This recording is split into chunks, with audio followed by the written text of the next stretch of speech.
What's up, everybody? I'm Dave Miranda, and this is episode 140 of Just Give Me 5. I hope you guys are doing great, continue to be amazing. We got some beautiful weather here in Phoenix, Arizona today. We'll take it because we obviously know if you're a Phoenician, you know what comes in the summertime, so we will definitely take this as much as we can. First things first, I need you to hit that like button, I need you to hit that subscribe, and I need you to spread the word about Just Give Me 5, all right? Now, if you guys caught episode 139, you saw we had none other than the legendary Stetsasonic. And let me tell you, again, I got a shout out to my homegirl Darlene for setting that whole situation up for us. She contacted me when she saw the DJ Wiz from Kid and Play episode that we had. And she was like, hey, I really loved what you did with Wiz. Was interested in seeing if you would be possibly willing to interview Stetsasonic on your show, and I'm like, yeah. And so we made that happen, man. So again, thank you so much to Darlene. Man, it was just it was incredible, man. We didn't get Prince Paul, but man, we had Daddy O, you got Wise. I mean, you had Bobby Sint, like everybody. You had the whole crew, man. And to hear the stories of them talking about, obviously starting a band back in the day, and just paving the way for, obviously groups like the Roots and individuals like that that came, after. But it's like, gosh, man, like just the Nelson Mandela story, performing, doing Africa, in Wimbledon and 90,000 people, and Prince, coming, acknowledging them. I mean, it's just incredible. And like I said, man, it's beautiful to see these guys still, aging gracefully, still healthy, still out doing it. It's just, that's what it's all about, man. And we're just so happy to have them on the show. So make sure you guys watch episode 139 if you haven't already. All right.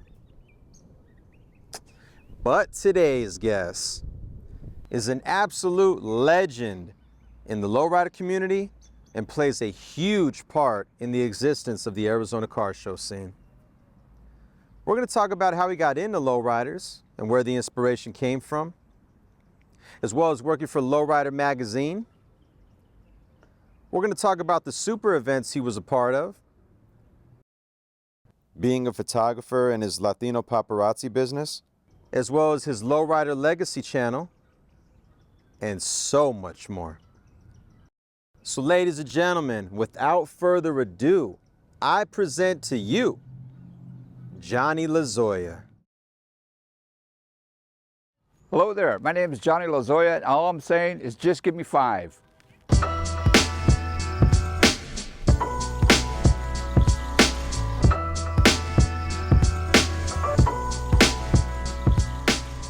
Well, started early on in my career. I was a pioneering staff member of Lowrider Magazine, but the custom car scene hit me early on when I was only like 11 years old. And my sisters would have parties, and I would see these cars outside, and I didn't know what they were. They weren't my parents' cars, that was for sure. Right. They were low, slow, and they're wrapping their pipes. Right. That was an early inspiration on me. Then the second thing was when I was in junior high school in Hollywood proper, the town, I went to a junior high school right off of Sunset Boulevard, and I saw cars being built like the Munsters car, the Monkey Mobile, the Batmobile, and you name it. There was so many interest at me at that time. Wow, man. And what area of this were you growing up in LA, correct? Yeah, this is what we call Hollywood proper, the town, not Hollywood. Right. But it was the town of Hollywood, and it was a grand opportunity for me to expand my horizons. So in 1965, I used to go to the Rose Parade in Pasadena, California. Okay. And that was the first time I saw a lowrider, 1965. And it was a car, it was a 1966, it was a 1965 Pontiac Catalina, and it was equipped with hydraulics. It was the first time ever I saw a car like that, and I just had to take a triple look, not a second look. At that time, people were cruising Whittier Boulevard in East LA, but they were also cruising Crenshaw as well, and other areas, even Colorado Boulevard in Pasadena. I went to Whittier Boulevard because my lowrider roots were calling me out there. And this was well before I was in working with Lowrider Magazine. I had the opportunity to be in car clubs. My first car club I was in was called Stylistics. That was in Chiques, California. The second car club I started was called New Image because I wanted to present a new image for the lowrider community. What lowrider did you have at the time?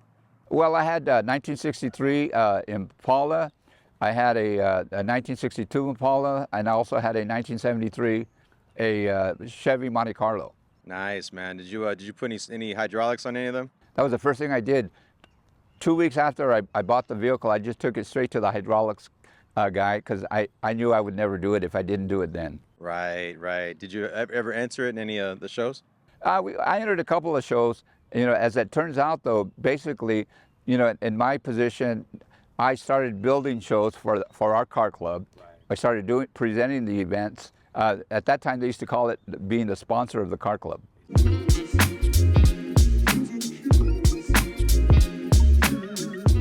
It was a grand opportunity to work for Sonny Madrid, the original founder and publisher and creator of Lowrider Magazine. I started off with the magazine in October 1978. There were already 4 issues out. And so I was like a Johnny-come-lately, so to speak. Right. But Sonny Madrid had been looking for me for weeks, because he knew that I was the mover and shaker in our lowrider community. And this was in Ventura County. And he gave me the opportunity to be part of the campaign that they were doing. They were going to be doing a show in Ventura at the Ventura County Fairgrounds. Were you just responsible for like the editing of the magazine, or just putting everything on? No, I first started off delivering magazines. So what happened was in Ventura County, I tripled the route from 900 to 2100 in 3 months, I believe, 3 months. So instantly, Sonny Madrid catapulted me to Tucson, Arizona, and to open up stores to sell the magazine. Then I came back into the LA area, and I started opening up stores and distributing magazines all over the San Fernando Valley, South Bay, East LA, San Gabriel Valley. What happened was Sonny Madrid asked me if I'd be interested in moving because I was already cultivating the Southwest. Right. The Southwest, I was either flying or driving to each and every part of our community. Yeah. And what I did was I said, yes, I will move, you know, because I figured, well, why not?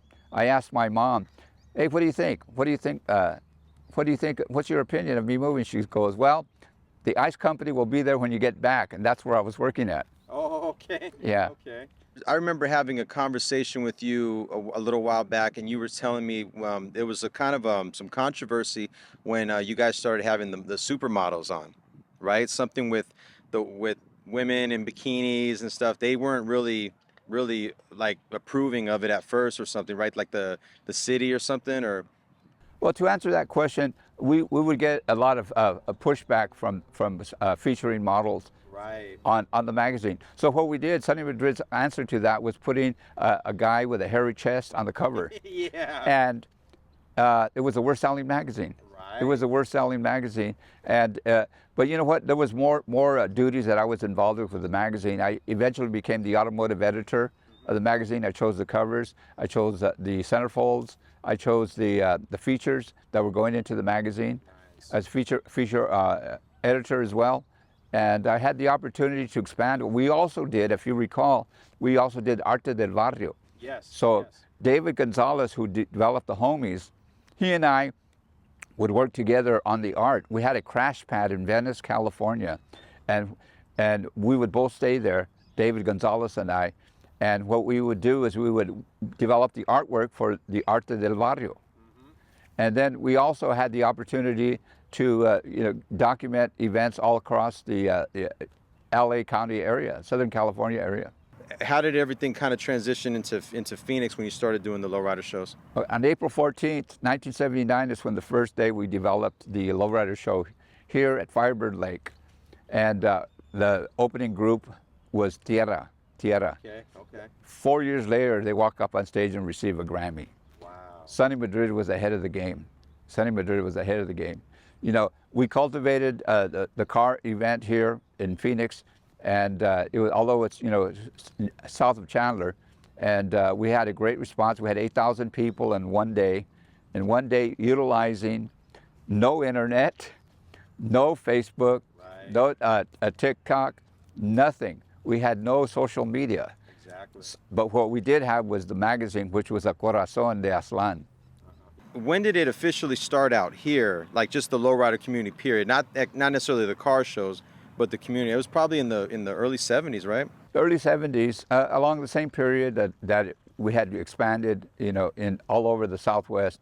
Originally, in the 40s, it began in El Paso, but because there was a Fort Bliss Army station there, where a lot of folks, a lot of the Chicanada were stationed, and the style of the car, the GIs coming back with a GI Bill, they would buy cars, they would buy homes. Yeah. So once they fill the cars in with all their familia, the car goes down. And that was the beginning of lowriding, as we know it today. Now we have transcended well into the mainstream. Today, we are the mainstream. We are part of a global event. Reflecting back, you know, I think the opportunity to work with a magazine, because it broadened my horizons, number one. Working with a magazine gave me what I call a Harvard degree.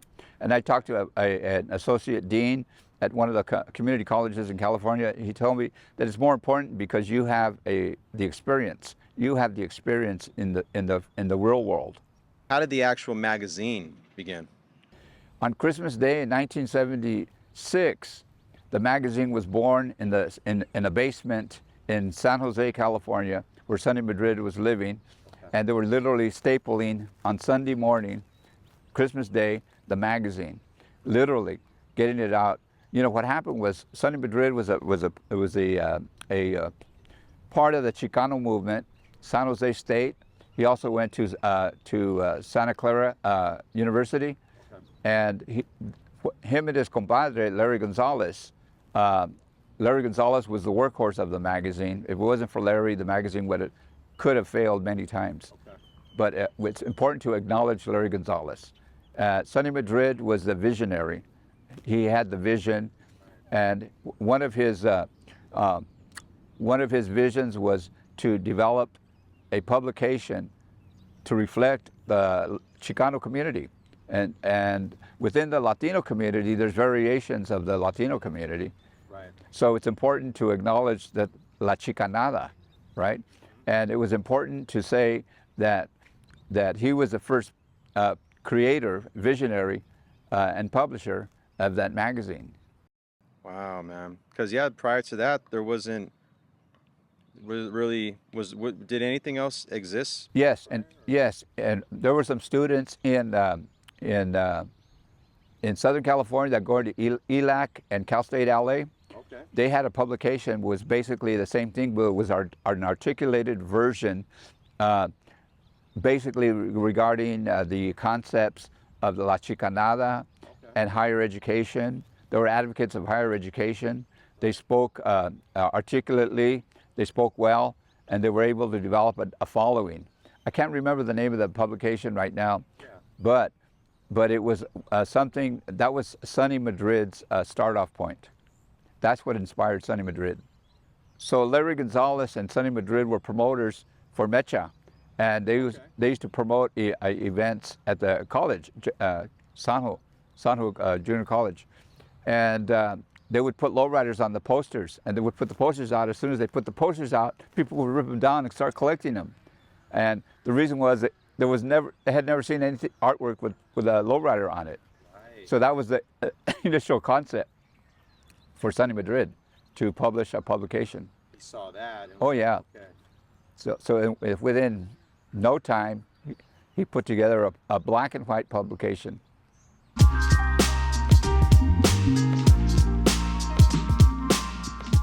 Interestingly enough, I didn't get into it until after I was working for Lowrider for a year. The reason was, a lot of times the photographers wouldn't show up and my name would be Mud. I would set up a photo session, and it was a parade of excuses that developed. So the bottom line was a colleague of mine, Roberto Rodriguez, who was the articulate writer for the Chicanada in the magazine. He taught me how to use the camera, and the first picture that I took, gladly, is in Ocotillo Market in Glendale, Arizona. And it became a two-page spread in Lowrider Magazine, a two-page spread. That particular image was bought by a German magazine called Auto Verti.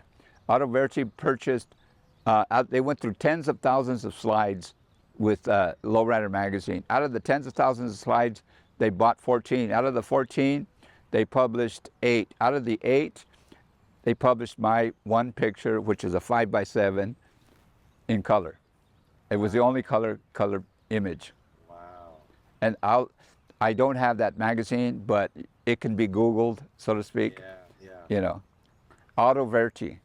That was all the inspiration I needed. You know, that was all the inspiration I needed because I have the eye, the heart, the corazón, and then I process it, right? Exactly. To me, that's what it's all about. That's my personal opinion in terms of developing art. You have to have the eye for it, you have to have the heart, and you have to be able to process it. Absolutely. And then from then you started Latino Paparazzi. Oh yeah, Tell us but about that. before that though, I produced events all across the Southwest under Super Events Entertainment. Yes, of course. So in 1985, Sonny Madrid decided he was no longer interested in doing the shows. Yeah. So I took on the position of developing the shows all across the Southwest. I was granted a contract with the AC brewery all over, and they supported me all across the Southwest. Yeah. I hit all the A, B, and C markets. I was able to develop a following because of the magazine. Absolutely. And you know, everywhere I went, I cultivated magazine editorial work. You know, and it was a no-brainer. You know, we had the opportunity to cultivate Arizona, Texas, New Mexico, Colorado, Nevada, and of course Southern California. That was my market, Southern California. So we produced the first LA Super Show, September 16th, 1979, at the Los Angeles Convention Center. Who were like some of the acts that you had brought? I mean, it was just so many, you know. Well, first of all, before they were old school, they were new school to us. Yeah, they were fresh. We had Tower Power, we had Tierra, we had Malo, we had El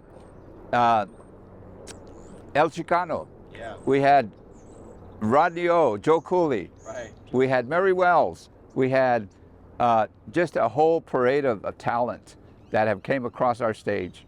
And I'm glad to see that, that what we started, you know, I was the first Chicano to develop contracts with the convention centers all across the Southwest. And that was because of Sonny Madrid, who gave me that opportunity. Right. But once I basically got my feet off the ground, so to speak, I was able to cultivate more markets. And with the support of the brewery, I was able to facilitate a lot more events. I'm fortunate to be part of that, the lowrider movement. We didn't invent lowriders, but we cultivated the lowrider movement. That's one thing we can take credit for. We cultivated it, which is now a global event. You know, we hit our market. Our market was the Southwest. Little did we know at that time what we were doing. Now it's transcended worldwide. Oh yeah, I mean, if you go to Japan, they're heavy in the Chicano culture out there. They dress, they wear the outfits, they do the lowriders. It's and that's Japan, you know. But there's more. You got Australia, New Zealand, you got Brazil, you got Mexico, you got Europe, you got England, France, Germany, Saudi Arabia, all from the barrios of the Southwest of Aztlán. Right. This is where it all developed, and it's very important for us to understand that that's where it evolved from, was from the Chicanada community. For the viewers, where were some of the events in Arizona that you guys, or I'm sorry, venues that you guys were having them at? Oh, I've done the Tucson Convention Center, the Phoenix Convention Center, the fairgrounds here, Arizona State Fairgrounds, Pride Pavilion, and on and on. I mean, I've done community colleges, just a variety of locations. That's beautiful. That's just in Arizona. Yeah, that's just Arizona, you know. That's got to be a lot of joy for you, Johnny. You know what I mean? Just to be doing that, you know. And I love the fact that, you know, you still go out to the events now and shoot and take photos and just, you know, shake hands with people. You know, it's just a beautiful thing to still see, man. Well, you know, one thing that's very important to understand how the lowrider movement began, it was based on the word carnalismo and carnalisma, which is brotherhood and sisterhood. Right. And that's got lost in the mix with even today with the current founders or the current promoters. They have no concept of how lowriding began. And basically, unfortunately, it's just like a cattle call. You know, sometimes you have to stop and quote unquote smell the roses. You got to appreciate the people, not only the exhibitors that have been working on their cars forever.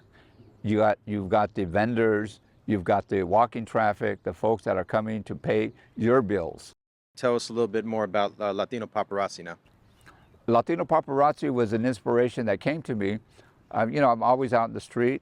I've covered a variation of events, anywhere from I do political events, I do education events, I do scholarship events with the different organizations like the Aguilar Youth Institute, the Victoria Foundation, Chicanos por la Causa, the Friendly House.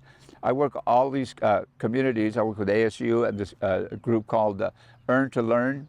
There's just a variety of groups that I work with. I also do mainstream events like United Cerebral Palsy, the City of Hope, and a whole lot of other events. Also, I do entertainment, arts and entertainment. I work with all the entertainment facilities here in the Valley.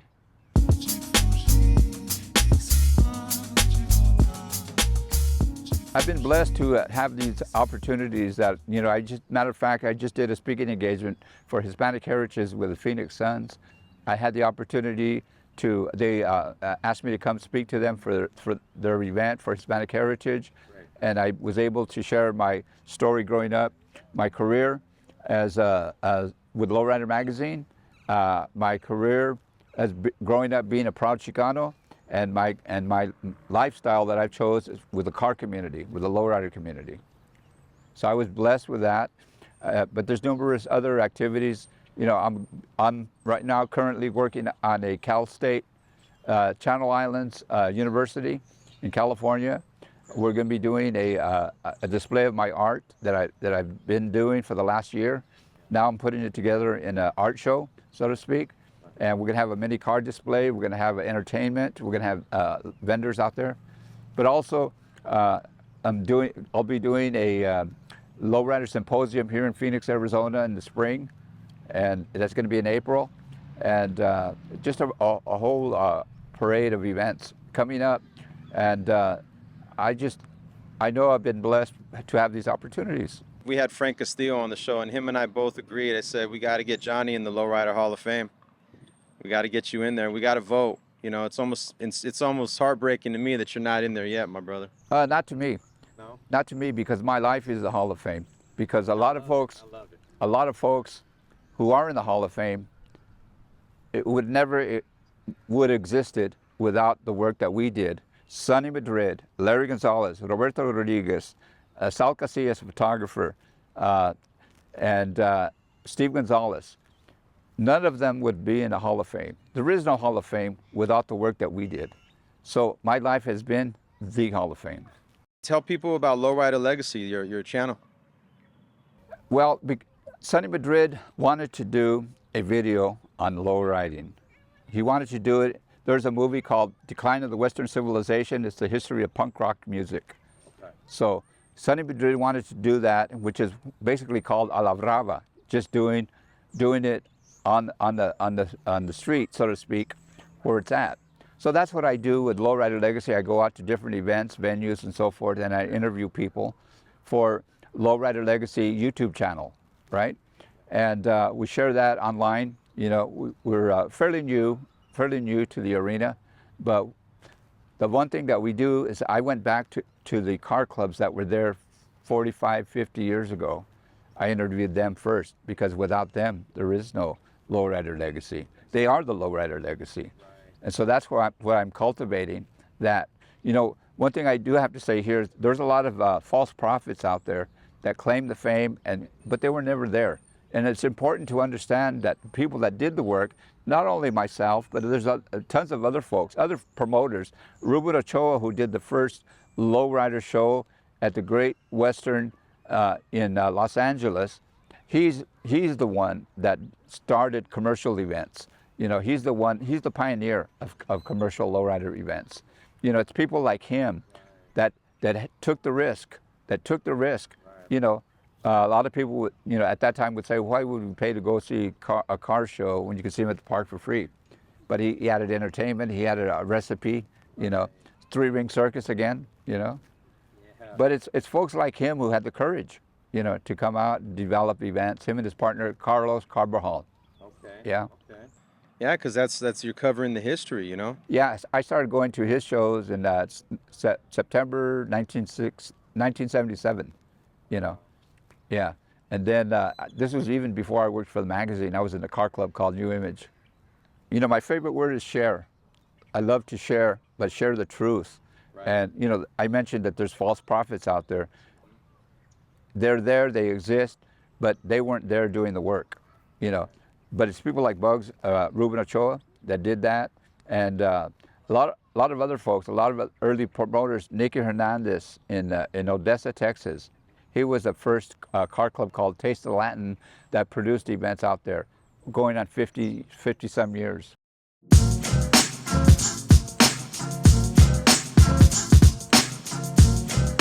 Well, I take that with a grain of salt, as they say.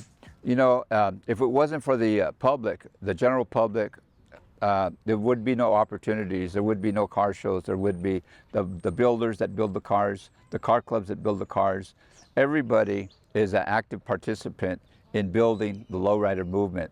What we did with Sonny Madrid, the original publisher and founder of Lowrider Magazine, we just documented what was going on already, and we shared with our audience. And, you know, I'll give you an example. So every so often I go to SEMA, the Special Equipment Manufacturers Association in Las Vegas, and I'll run into somebody there that I photographed their vehicle 25 years ago, but they'll talk about it like it was 2 weeks ago. You know, so that's the type of appreciation that I like to see out there. You know, they're the stars. I'm just the photographer, you know. It was definitely a pleasure and an honor to have you on here, my brother. You know what I mean? You are an absolute legend and a gem out here, to not just to the Arizona community, but just the community period. And, you know, we definitely thank you, man. Well, I'd like to thank you for taking your time out and being able to document this, you know, for the public. You know, they need to know that there's who's out there in the arena that have been there since day one. And, you know, there's a ton of folks that I could name. You know, it's just an ongoing thing. Every generation develops a new crop, so to speak. Orale, what's going on? I want to thank you guys for listening to this. That was my 5. And there you have it. Man, I just want to say, Johnny, thank you so much again, my brother, for blessing our platform the way you did today. And, you know, we are just absolutely honored to have you and feature you on here. You know, like I was telling you off camera, my uncles, you know, my tios were in Mi Vida back in the day, you know, when they were in high school. And, you know, my nana still had this funny, she still had the cracks on the sidewalk from their cars, from all the hopping that they would do on the driveway. Used to see it as a kid. It was awesome, you know. And, you know, it's like, just to know that they, you know, how much of a role you played in their lives as well, you know what I mean, not knowing it. And you know, it's just something absolutely amazing, and it's a beautiful thing. The lowrider scene out here, you know, just to see the expansion, everything of how it's grown, and to know that you know, you played a significant role in all that. I mean, it doesn't get any better than that, you know. And I remember going to the super event shows, you know, as a kid, and you know, it's just awesome, man. And we were just, like I said, we were just so grateful to have you on here, giving us this fantastic interview, telling your story. And we wish you nothing but the best, my brother. Make sure you guys are following him on social media. And shout out to my brother, Jimmy Nelson, on that camera. Make sure you guys subscribe to our YouTube channel. Tell a friend to tell a friend. All right. Well, this was definitely one for the books. I hope you enjoyed it as much as I did, though. Until next time, stay tuned, stay blessed, stay healthy, and just give me 5, y'all. Everything you get, you got to work hard. I had to hustle.